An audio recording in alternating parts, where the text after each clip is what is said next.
Hello friends, આજના વિડીયોમાં જોઈશું આપણે દરેક મહિલાને કામ આવે એવી ઉપયોગી કિચન ટિપ્સ। પણ વિડીયો શરૂ કરતા પહેલા દરેક ભાઈઓ તથા બહેનોને નવરાત્રીની હાર્દિક શુભકામનાઓ। તો ચાલો વિડીયોની શરૂઆત કરીએ। આજની જે પહેલી ટીપ છે એ સ્ટીમર માટેની છે। જ્યારે પણ આપણે સ્ટીમરની અંદર ઇડલી અથવા તો ઢોકળા બનાવવા માટે એની પ્લેટ મૂકતા હોઈએ ત્યારે જે પ્લેટ છે એ નીચેથી વરાળના કારણે એકદમ સફેદ એના પર ડાઘ પડી જતા હોય છે, જેને ક્લીન કરવામાં આપણને સૌથી વધારે સમય લાગે છે।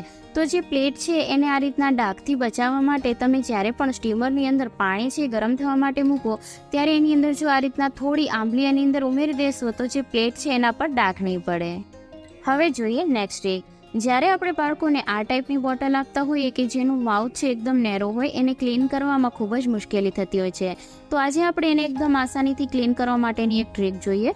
તો એને ક્લીન કરવા માટે તમે ઇયરબડનો યુઝ કરી શકો છો। જે એની અંદરનું આ રીતનું માઉથ છે એની અંદર તમે ઇયરબડથી ક્લિનિંગ કરશો તો આસાનીથી એની અંદર જેટલી પણ ગંદકી હશે એ બધી ક્લીન થઈ જશે। માર્કેટની અંદર આ ટાઈપની જે બોટલ હોય એની ક્લીન કરવા માટેના બ્રશ અવેલેબલ છે, પણ જો તમારી પાસે એવું બ્રશ ના હોય તો ઘરે જ તમે આ રીતના જે ઇયરબડ આવે એની મદદથી આ ટાઈપની બોટલની ક્લિનિંગ કરી શકો છો। પાણીની બોટલ સિવાય જો તમારી પાસે આ ટાઈપની નેરો માઉથવાળી જે ઓઇલની બોટલ હોય તો એની જો ક્લિનિંગ કરવી હોય તો એમાં પણ તમે આ ઇયરબડનો યુઝ કરી શકો છો। ઇયરબડની મદદથી આસાનીથી જે એની ક્લિનિંગ છે થઈ જાય છે અને વધારે ટાઈમ પણ નથી લાગતો। તો તમે જોઈ શકો છો કે ઇયરબડ્સની અંદર કેટલી બધી અંદરથી ગંદકી આવી રહી છે। આ રીતના ઇયરબડ્સની મદદથી ક્લિનિંગ કર્યા બાદ આપણે એને નોર્મલ પાણીથી વોશ કરી લઈશું।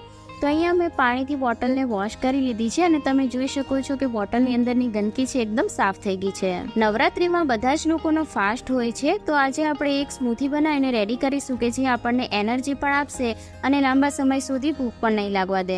તો એના માટે હું યુઝ કરી રહી છું અગારો એલાઇટ સૂપ મેકરનું। તો એની અંદર આપણે ચીકુ છે એને પીસ કરી અને ઉમેરી દેવાના છે।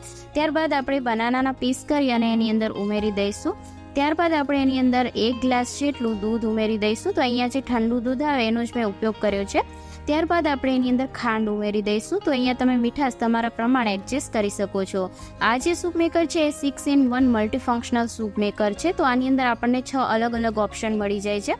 ત્યારબાદ આપણે લીડને બંધ કરી દઈશું। તો આ રીતના એના બટન છે આ રીતના આપેલા હોય છે, ત્યાંથી આપણે અલગ અલગ મોડ છે એ સિલેક્ટ કરી શકીએ છીએ।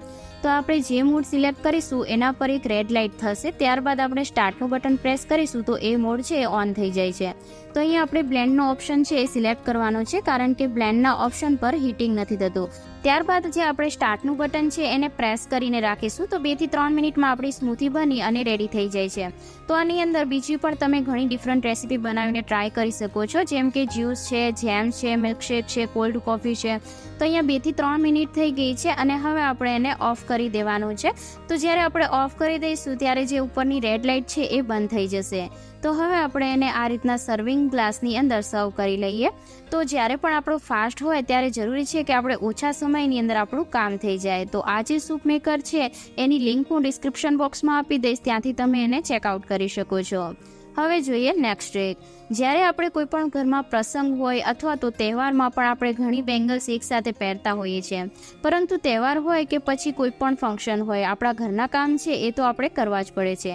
જ્યારે આ રીતના વધારે બેંગલ્સ આપણે પહેરી હોય ત્યારે આપણે લોટ બાંધવો હોય અથવા તો વાસણ કરવા હોય ત્યારે આપણને ખૂબ જ ડિફિકલ્ટી આવતી હોય છે, કારણ કે જે બંગડી હોય એના પર આ રીતના લોટ લાગી જતો હોય, ઘણીવાર સાબુ લાગી જતો હોય, તો જે આપણી ભારી બેંગલ્સ હોય એ પણ ખરાબ થઈ જતી હોય છે। તો એના માટે આજે એક નાનકડી ટ્રીક જોઈશું। તો એના માટે મેં અહીંયા એક રબર લઈ લીધું છે, તો જે આપણે હેર બેન્ડ હોય એનો યુઝ કર્યો છે। તો આ રીતના મારી પાસે જે હેરબેન્ડ છે એ થોડું મોટું છે એટલે હું આ રીતના ડબલ આંટી લગાવી રહી છું। તમારી પાસે જે હેરબેન્ડ હોય એ નાનું હોય તો તમે એક આંટી પણ લગાવી શકો છો અને થોડું મોટું હોય એ પ્રમાણે લેવાનું। ત્યારબાદ આપણે આ રીતના આંટી લગાવી દઈશું અને બેંગલ્સને આ રીતના પાછળ કરી દેવાની છે। આ રીતના કરવાથી જે હેરબેન્ડ છે એના ઉપરથી બેંગલ્સ ક્યારે પણ આગળ નહીં આવે અને વારંવાર તમારે બેંગલ્સને પાછળ નહીં કરવી પડે। આ રીતના તમારે લોટ બાંધવા હોય કે પછી વાસણ કરવા હોય તમારી બેંગલ્સ છે એ બિલકુલ પણ ખરાબ નહીં થાય। તો આ ટ્રીક તમને કેવી લાગી એ મને કોમેન્ટની અંદર જરૂરથી જણાવજો। હવે જોઈએ નેક્સ્ટ ટ્રીક। આજની આ ટ્રીક છે એ મહિલાઓ માટે ખૂબ જ ઉપયોગી છે। જ્યારે આપણે બિંદી લગાવીએ ત્યારે જો વારંવાર બિંદી તમારી નીકળી જતી હોય તો આ ટિપ્સ તમને જરૂરથી કામ આવશે। એનું એક રીઝન એ છે કે જ્યારે આપણે બિંદી કાઢીએ ત્યારે એનો થોડો ઘણો ગ્લુ છે એ પેકેટની અંદર રહી જતો હોય છે, જેના કારણે જે બિંદી હોય એના પર થોડો જ ગ્લુ હોય છે, જેના કારણે આપણે જ્યારે બિંદી લગાવીએ ત્યારે વારંવાર નીકળી જતી હોય છે। તો એવું ના થાય એના માટે જ્યારે પણ તમે રોટલી બનાવી અને ગેસને બંધ કરી દો ત્યારે જે તવો છે એ થોડો ગરમ હોય ત્યારે એના પર જે બિંદીનું પેકેટ છે એ આ રીતના મૂકી દેવાનું, જેના કારણે તમે જ્યારે એની અંદરથી બિંદી કાઢશો ત્યારે બધો જ ગ્લુ છે એ બિંદીની અંદર આવશે, જેના કારણે તમે બિંદી લગાવશો તો બિંદી ક્યારે પણ નીકળશે નહીં. અને એ વાતનું ધ્યાન રાખવાનું કે તવો છે વધારે ગરમ ના હોવો જોઈએ, થોડો જ ગરમ હોવો જોઈએ. તો આ રીતના તમે હવે જોઈ શકો છો કે અહીંયા મેં બિંદી છે એને હાથ પર લગાવી છે અને આપણે હાથેથી આને આ રીતના પ્રેસ કરીશું તો પણ બિંદી છે એ નીકળતી નથી. તો આ હેક તમને કેવો લાગ્યો એ મને જરૂરથી જણાવજો. આજની લાસ્ટ ટ્રીક જોઈએ. જ્યારે આપણે નારિયેલ લાવીએ ત્યારે આપણે ઉપરની જે એની છાલ હોય એને તો કાઢી લઈએ છીએ આસાનીથી, પરંતુ જે એની ઉપર હાર્ડ પરત હોય એને કાઢવામાં ખૂબ જ પ્રોબ્લેમ થતો હોય છે. તો આજે એના માટે એક આપણે સિમ્પલ હેક્સ જોઈશું જેથી આસાનીથી આપણે નારિયેલને અલગ કરી શકીએ. તો એના માટે અહીંયા મેં ગેસ પર એક તપેલી મૂકી દીધી છે, જેની અંદર આપણે નારિયેલ છે એ ડૂબે એટલું પાણી લેવાનું છે અને પાણીને ગરમ થવા દેવાનું છે. ત્યારબાદ આપણે નારિયેલને એની અંદર મૂકી અને 15-20 મિનિટ જેવું એમ જ રહેવા દેવાનું છે. 15-20 મિનિટ થઈ જાય ત્યારબાદ આપણે એને પ્લેટની અંદર કાઢી લઈશું અને કોઈ પણ ભારી વસ્તુથી આ રીતના તમે 1 થી 2 વાર મારશો તો નારિયેલ છે એકદમ આસાનીથી અલગ થઈ જશે. તો આ હેક પણ તમને કેવો લાગ્યો જરૂરથી જણાવજો, અને આજનો વિડીયો પસંદ આવ્યો હોય તો લાઇક એન્ડ શેર કરજો.